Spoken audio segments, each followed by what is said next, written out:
In today's video, I'm going to teach you how to create, share, and manage multiple Google Calendars.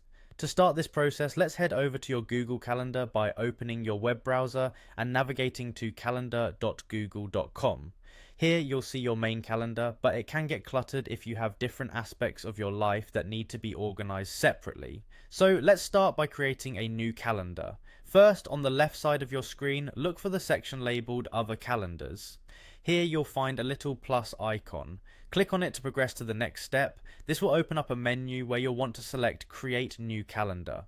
Clicking this will bring you to a page where you can set up your new calendar. At this point you get to decide on a name for your calendar. Consider what purpose this calendar will serve and choose a name that reflects that.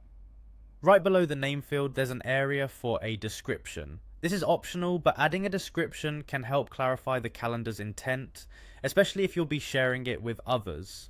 Once you've settled on a name and provided a description, go ahead and click on the button labeled Create Calendar. This button is usually located at the bottom of the screen.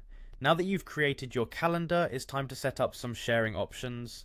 Locate the calendar you just created on the left and click on it to open its settings. In the settings menu, scroll until you find the section called Access Permissions for Events. If you want to make the calendar available to the public, which could be useful for things like event promotions, check the box labeled Make Available to Public. Be aware that doing this will display your calendar to anyone with the link, so consider the privacy implications. Should a dialog box pop up warning you about this choice, simply click OK to continue.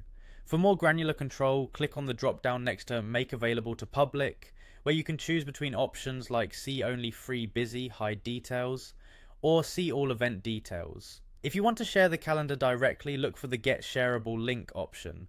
Click it and then select Copy Link. You can then share this URL with anyone you want to have access. Alternatively, head over to the Shared With section. Here you can manually add people by entering their email addresses. Once added, you'll have the option to adjust their access permissions using a drop-down menu.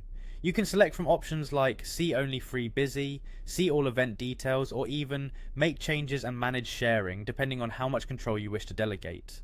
Finally, after adjusting permissions, click on Send to notify the people you've shared the calendar with. And that's it, you've successfully created, shared, and managed a Google Calendar. Whether it's for work, personal events, or a combination of activities, these steps will help you stay organized and efficient.